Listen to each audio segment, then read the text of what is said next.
Hello and welcome to Wisdom and Wealth, the channel dedicated to helping you navigate life's complexities with practical wisdom and build a fulfilling future. We're geared towards those of you who've seen a few decades come and go, who've learned some lessons, and are ready to make the most of what's ahead. Before we get started, if you find this content valuable, please consider liking this video and subscribing to our channel. We appreciate your support. It's easy to feel isolated, like you're the only one facing tough times. You might think you're completely alone in dealing with the challenges life throws your way. This couldn't be further from the truth. You're surrounded by potential support, by people who genuinely care and are willing to lend a hand. The key is to reach out, to take that small step outside your comfort zone and seek help from the right individuals and resources. The willingness to ask for assistance can open doors you never knew existed. Remember, there's strength in vulnerability and wisdom in knowing when to seek guidance. Don't be afraid to connect with others, share your burdens, and let them help you shoulder the weight. You're not meant to go through this journey alone. Life has a funny way of testing us, doesn't it? When things get tough, it's natural to feel like you're the only one grappling with depression, anxiety, stress, or any other problem. You might start believing that your struggles are unique and unbearable. But take a moment to look around. Millions upon millions of people across the globe are facing similar battles. We all experience hardship, we all struggle to navigate this world, and we all face moments of doubt and despair. It's part of the human condition. Therefore, know that you're not alone in your suffering. Others have walked this path before you, and many are walking it alongside you right now. If you like this video and subscribe to the Buddhist Doctrine channel, that would be a true act of charity. It would bring real knowledge of the human experience to those who have no access to such profound content. As the Buddha wisely said, where there is birth, there is suffering. This isn't meant to be a pessimistic statement, but rather a realistic observation. Suffering is an inherent part of existence.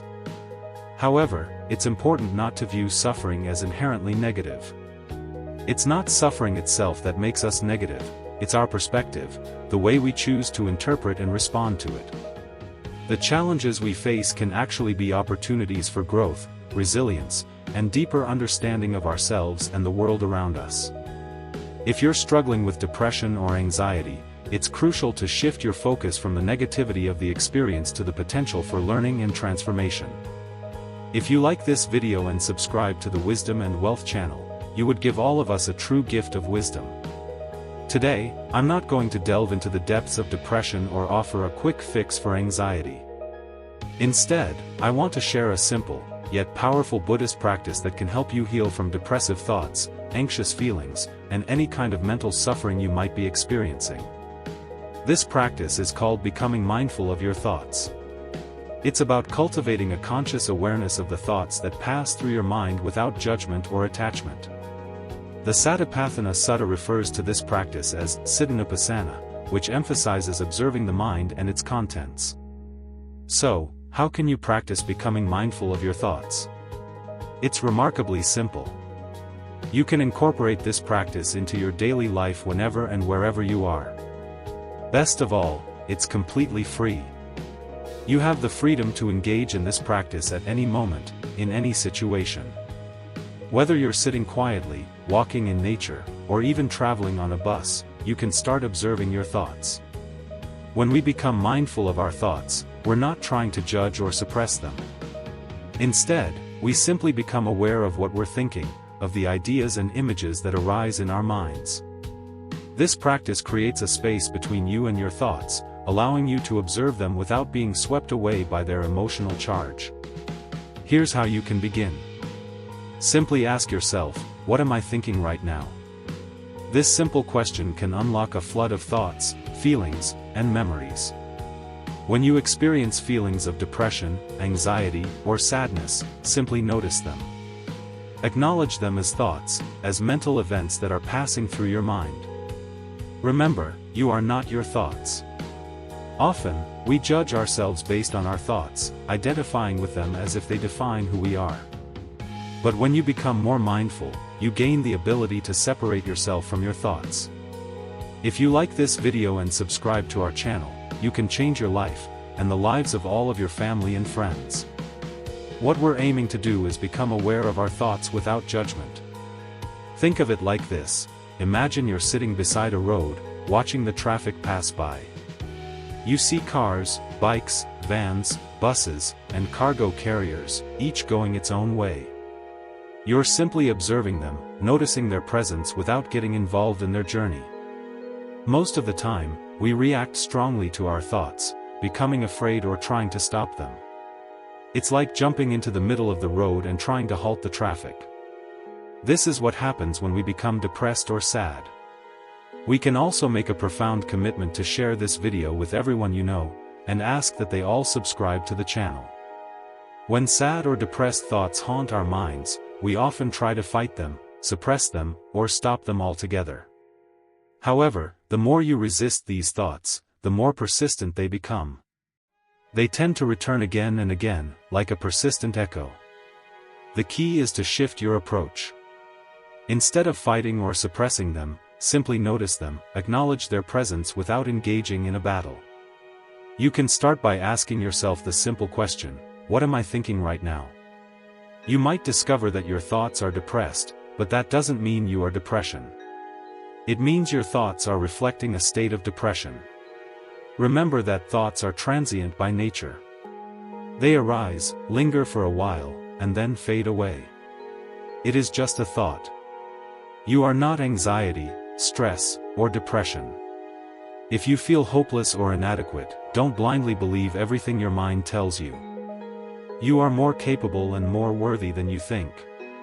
What often holds us back is the internal narrative, the limiting beliefs that tell us, "I'm not good enough, I can't do this," or "no one will help me." If you challenge that mindset, if you dare to believe in your own potential, you can achieve far more than you ever thought possible. Don't underestimate yourself or succumb to self-doubt. Believe in your abilities and take action towards your goals. You are stronger and more resilient than you realize. If you're navigating painful situations or dealing with difficult memories, resist the urge to run away or be afraid. Pain is often an integral part of growth. In fact, sometimes, growth requires us to confront and process painful experiences. By practicing mindfulness exercises, seeking support when needed, and engaging in appropriate self-care practices, you can heal and find peace. It takes time and effort, but you absolutely can find happiness in your life. One of the most rewarding aspects of overcoming traumatic or painful experiences is the ability to help others who are going through similar challenges. You can share your story, offer guidance, and provide hope to those who are struggling. By saying, "I understand the pain you're experiencing because I've been there, but I recovered, and you can too," you can inspire others and help them find their own path to healing. In helping others, you discover a deeper sense of purpose and meaning in your own life. Please remember that you are more than enough. You are capable of achieving great things and living a fulfilling life. Believe in yourself, work towards your goals, and never give up on your dreams. So remember these insights, put them into practice, and wish for yourselves the deepest happiness life has to offer. In today's video, let's discuss anxiety and what you can do when your mind becomes anxious. We all know how painful it is when our minds race with worries, when we become afraid of future events, or when our minds create negative scenarios. So, how can we deal with this state of mind? There are several things we can do, but often, when we get anxious, we panic and make decisions that may not be the best. If you like this video and subscribe to Wisdom and Wealth, you will enrich the channel and the information will be disseminated to thousands of others. Today, I'm sharing advice that has personally helped me a lot in dealing with anxiety. The first step is to be aware of your mental state. If you're anxious or afraid, acknowledge and accept it. Often, we pretend not to be anxious, trying to reject our feelings about the future. But the more we reject our state of mind, the more it persists. If you like this video and subscribe to Wisdom and Wealth, you will enrich the channel and the information will be disseminated to thousands of others. Acceptance is the first step of healing. If you're anxious, tell yourself, "My thoughts are in anxiety mode." I'm fearing certain things. Acceptance helps you catch the thought and become more aware of it. It also creates less pain. Acceptance is the foundation of healing. The second step is this: once you understand your mental state, focus on doing one thing at a time. When we have a lot to do, we start thinking about everything at once. We overload our minds, trying to do it all, but in reality, we can only take one action at a time. How to do this? First, clarify your thoughts to understand what you can and cannot do. Sit in a quiet place with a piece of paper and write down everything you're fearing. Note the current situation and, most importantly, distinguish between what's in your control and what's not. Then, you can act on what you can control. Consider subscribing to the Wisdom and Wealth channel. Clarify your thoughts, write down your situation, and note what's in and out of your control to know what to do and what not to do. Take one action and execute it. Don't try to do everything at once.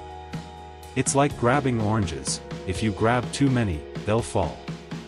Instead, take a basket and put one orange in it at a time. This way, you can grab many oranges. Similarly, clarify your thoughts, take one action at a time, and execute it to ease your mind. The third step is to do it slowly and deliberately. Even when you're clear about what to do, don't be anxious or panicked. Do it slowly. Meditation masters teach that when you're anxious, do something slowly. When your body slows down, your mind slows down, reflecting the connection between the body and mind. Do things slowly, with consciousness, awareness, and mindfulness, to feel and understand what you're doing. Subscribing to Wisdom and Wealth is free and makes this channel grow. This helps ease anxiety. The last thing you have to do is to complete your action. When we're anxious, we often don't finish what we start. We linger over the problem or task without completing it. Do it slowly, deliberately, and fully, so that the step is finished. Then, take the next step and do it slowly, deliberately, and completely. This way, you can clarify what to do and make good decisions. This practice will help ease your anxiety. Keep this advice in mind and be happy. A king wanted to write an inscription on his sword, advising not to be too happy when he wins and not too sad when he loses. This king realized his mind became too obsessed with both victory and defeat, so he asked his mentor to write the inscription. The mentor thought for a moment and simply wrote 4 words on the sword: "This too shall pass." When we live in this world, we experience worldly conditions. The Buddha identified these as 8 worldly conditions. He explained that the whole world revolves around them and they revolve around the world. The 8 conditions are gain and loss, praise and blame, fame and disgrace, and pleasure and pain. The problem isn't going through these conditions, but our minds becoming too obsessed with them. When we win, we get too attached and forget that the victory won't last. When we lose, we become consumed by the defeat and think the suffering will last forever. But all good and bad things come to an end. Nothing lasts forever. How can we live without being attached to winning and losing, or to any of these worldly conditions? Buddha showed us the way. Understand the nature of all conditions.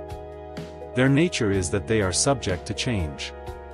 If you like this video and subscribe to the Wisdom and Wealth channel, you will enrich the channel and the information will be disseminated to thousands of others. When you win, it is subject to change. When you lose, it is subject to change. It is impermanent. Simply remind yourself that this too shall pass. When you hit rock bottom and face problems, remember that this pain and suffering too shall pass. When you win and everyone cheers, remember that this won't last forever. This too shall pass. One of my favorite quotes says, "When you win, you're not as good as you think. And when you lose, you're not as bad as you think." When you win, everyone will cheer and congratulate you. But remember, you are human, imperfect, and everything is subject to change. If you like this video and subscribe to the Wisdom and Wealth channel, you will enrich the channel and the information will be disseminated to thousands of others. This doesn't mean you shouldn't enjoy victory. You can, but understand that it won't last forever. When you lose, remember you're not as bad as you think. You can learn from your mistakes, improve yourself, and know that the pain won't last forever. Understanding that everything is subject to change helps you live a happier and more fulfilling life without being attached to extremes. When you win, don't be too attached. When you lose, don't be too attached. Then you will be happy. Imagine having a rough day, scrolling through social media, and seeing nice pictures of people celebrating their lives. How does that make you feel? Sometimes, it makes us feel more stressed and undervalues our own lives. One of the biggest enemies of happiness is comparing our lives with others. Jealousy and envy build up within us. Envy and comparing our lives to others is a major obstacle to happiness. To overcome this, the Buddha introduced a special practice called mudita, meaning appreciative joyfulness. Remember, being envious or jealous won't help you succeed. Sometimes we get stuck, holding on to one emotion and focusing on other people's lives instead of our own. The Buddha said that when you see successful people living their best lives and your life isn't going as well, look up to them and wish them happiness. Wish happiness for others, even if you're going through a tough time. When we see successful people, we shouldn't be jealous. It won't help us. Instead, wish them success. If you see someone having great days, think, may they be even happier. May they have a prosperous and happy life forever. If you like this video and subscribe to the Wisdom and Wealth channel, you will enrich the channel and the information will be disseminated to thousands of others. If you do that, you won't give space to envy, unhappiness, or negativity. The more you practice this positive mindset and appreciative joyfulness, the happier you can be, even on hard days. Always wish happiness to successful people. That's mudita. Practicing mudita helps us be happy and peaceful. If there's one thing that all living beings seek, it's happiness. We all want to be happy. If I asked you, would you like to be happy, you'd say, of course. I need that peaceful state. That's the answer of all living beings. We are on a never-ending journey of pursuing happiness. We're chasing it, seeking it, but haven't found it yet. Why? Buddha teaches that we seek happiness from sources where it doesn't exist, like the external world and materialistic things. If you like this video and subscribe to the Wisdom and Wealth channel, you will enrich the channel and the information will be disseminated to thousands of others. When you seek happiness from external sources, you get pleasure, which is temporary and provides instant gratification. Happiness, however, is long-lasting and provides contentment. That's why Buddha teaches that you're seeking happiness from a source where it doesn't exist. The more you seek it there, the more frustrated you become. Can we ever find happiness? Buddha says yes. In the first verses of the Dhammapada, Buddha says that if one speaks or acts with an impure mind, suffering follows like a cart will following an ox. And if one speaks or acts with a pure mind, happiness follows like a shadow.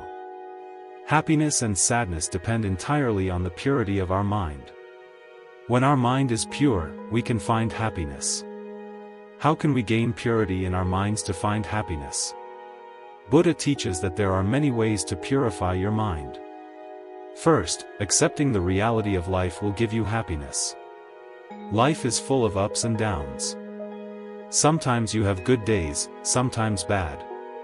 Sometimes beautiful memories, sometimes miserable ones. Life isn't always equal.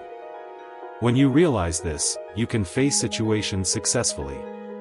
It's not always the bad experiences that frustrate us, but our reaction to them.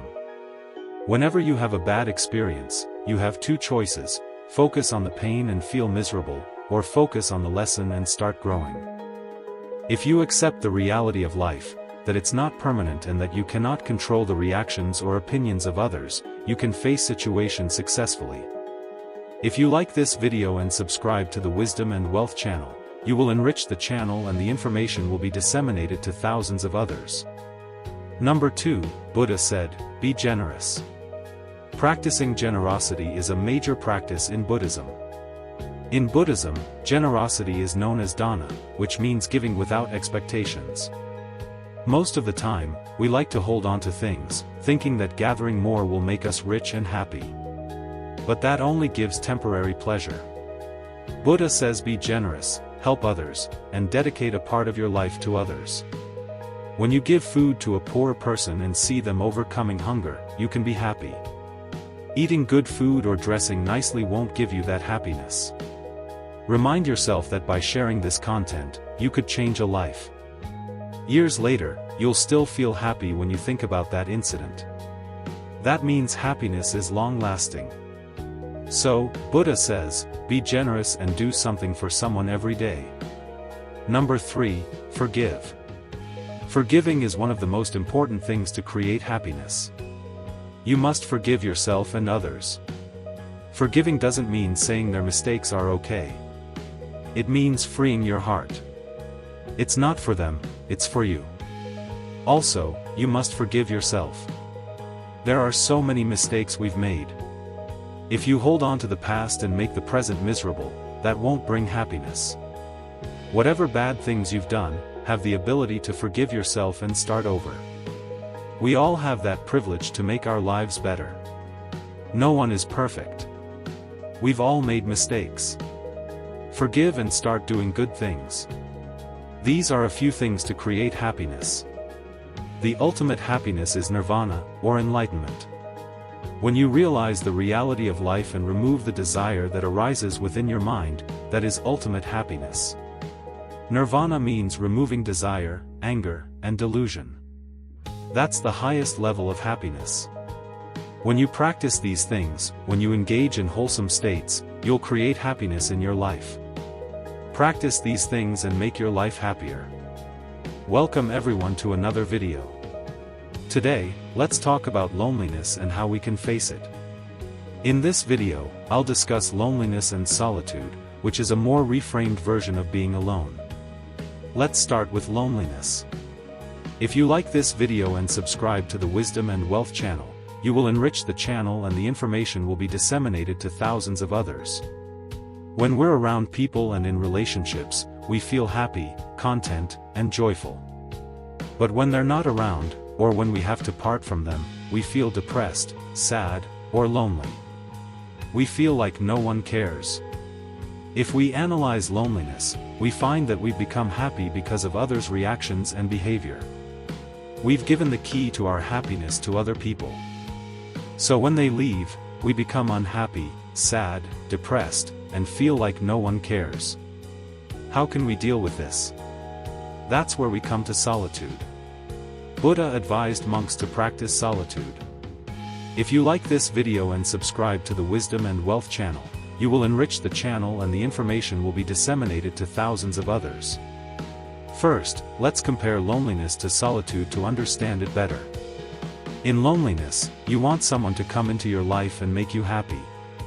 You're depending on others. In solitude, you try to find happiness within yourself. When you find happiness inside, you don't want to depend on others. You can find happiness within. That's what solitude gives us. When you're in solitude, you're happy. You're not finding happiness from outer sources, you find it within yourself. Buddha teaches us to look at loneliness not as something sad or negative, but as something beneficial and positive. How can we reframe loneliness to be positive? When you're alone, you have more time for yourself. You have more freedom to think about yourself, reflect, practice meditation, think about your health, and practice self-development. You can improve yourself. If you use that time for good, you'll never feel sad or depressed. Let me tell you a story about when Buddha felt lonely. This happened before he was enlightened, when he was Bodhisattva. He practiced self-mortification for 6 years, giving hardships to his body and doing extreme meditations in the jungle. 5 monks were helping him. He mastered self-mortification, but concluded that he couldn't achieve enlightenment that way. He decided to find the middle way. He took his bowl, went to the village, and got food to eat because he thought he needed physical energy to meditate. The 5 monks helping him, who expected enlightenment through self-mortification, were confused. They saw Bodhisattva eating and thought he wouldn't achieve enlightenment. They left him. Our Bodhisattva was all alone in the jungle. No one cared or knew about him. He was all alone.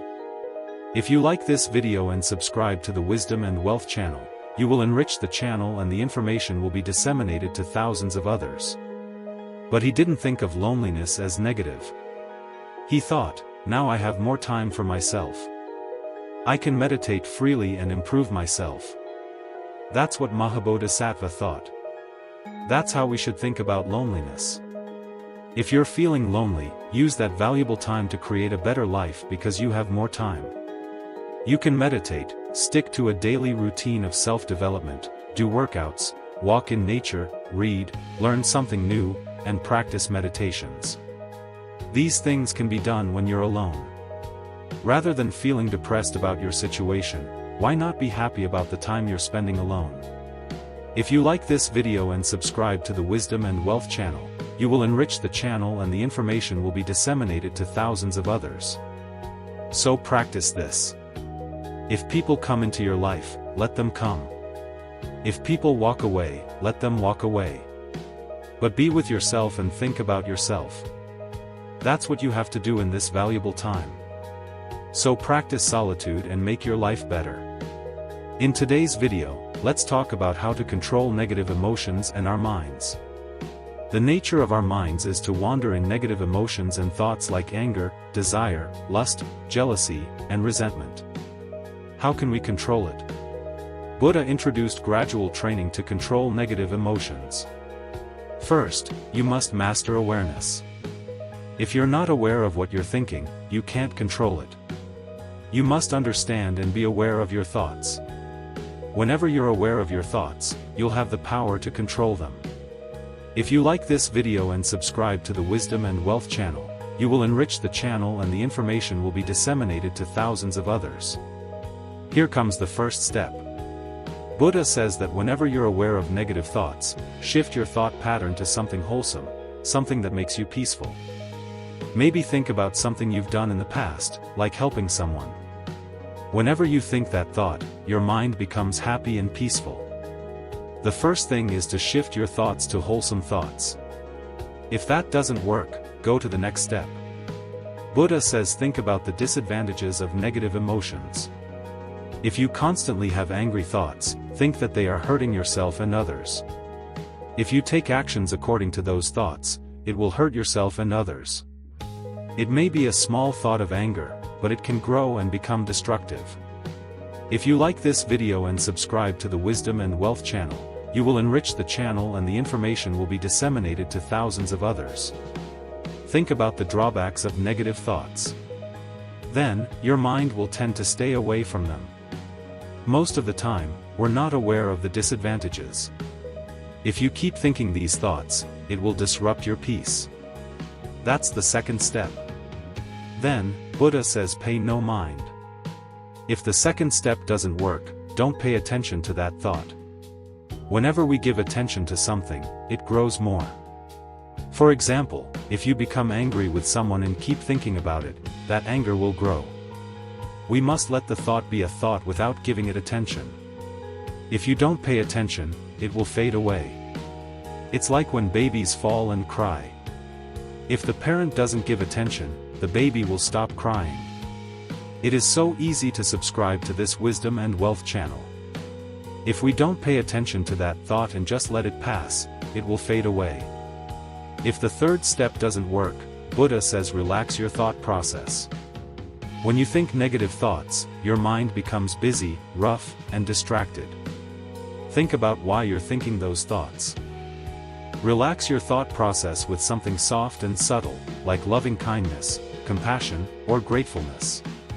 When you think positive thoughts, your mind becomes relaxed. And if the fourth step doesn't work, comes the final step. This must be done with great care. I don't recommend it for everyone. It should be done with experience. If you like this video and subscribe to the Wisdom and Wealth channel, you will enrich the channel and the information will be disseminated to thousands of others. Crush your thought with awareness.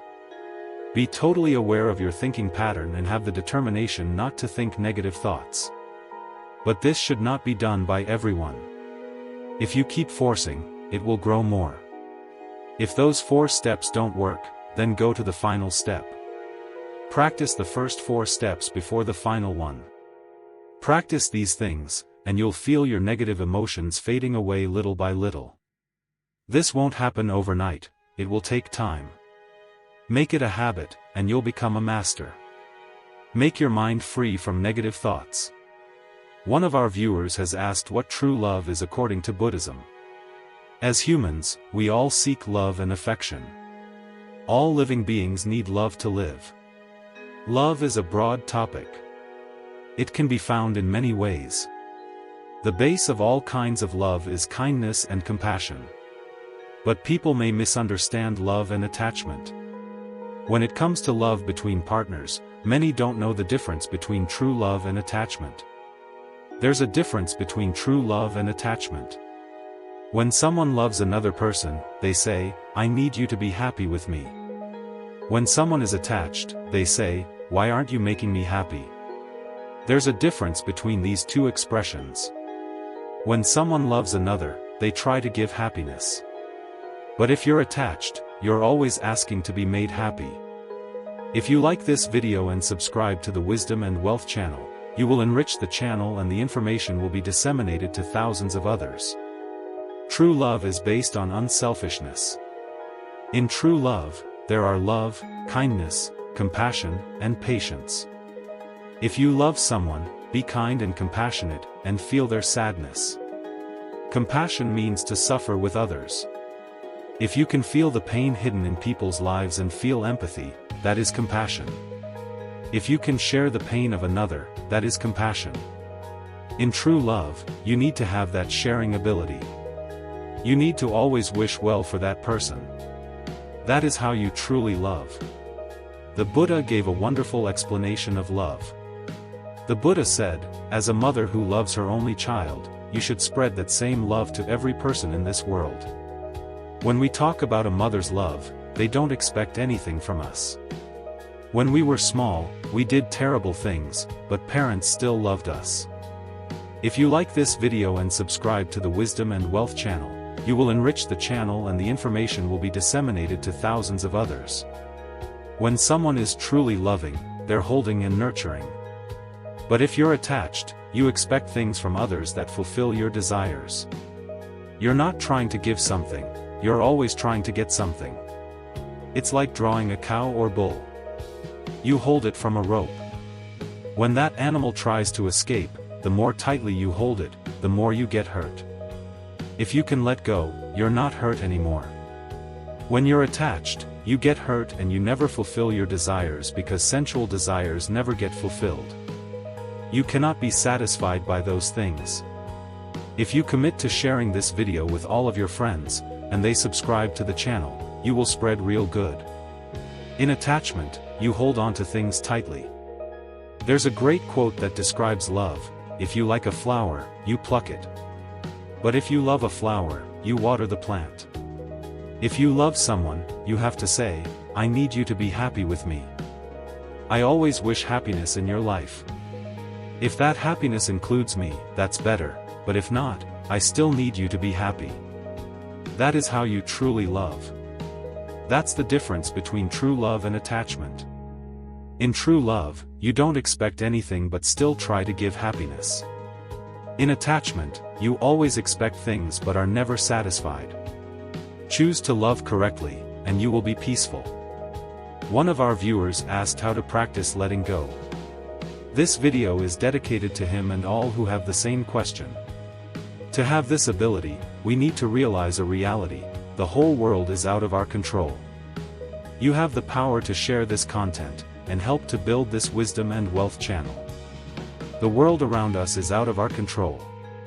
People, situations, experiences, others' opinions, things, all out of our control. Remember that.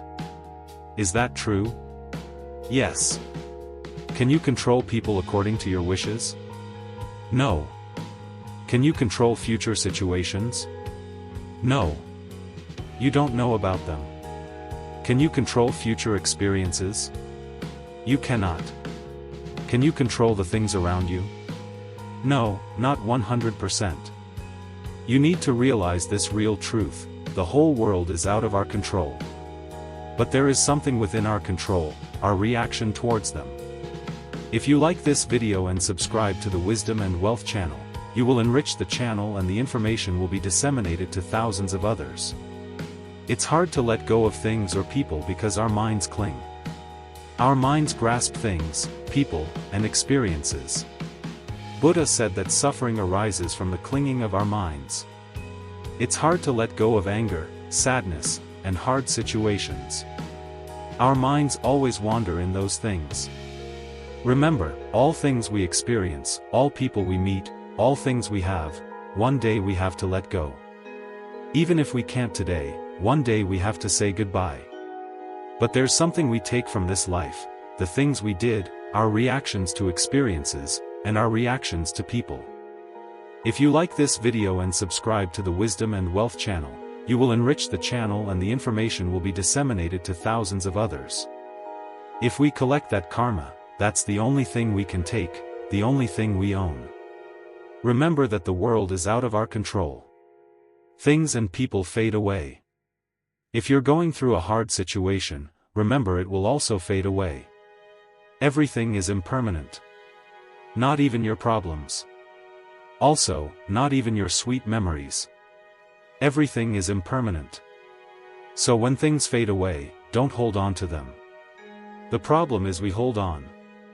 The more we hold on, the more we suffer. It's like holding a red-hot iron ball. You are the one getting hurt. If you let go, you don't suffer anymore. Realize the reality of impermanence. Every person, thing, experience, and situation is impermanent. You can be happy because you expect it. When things fade away, just let them go. The more you hold on, the more you'll suffer. That's how we let go. If you let go when things walk away, you can be happy, positive, and maintain your inner peace. Don't hold on to things, anger, or people, because everything is impermanent.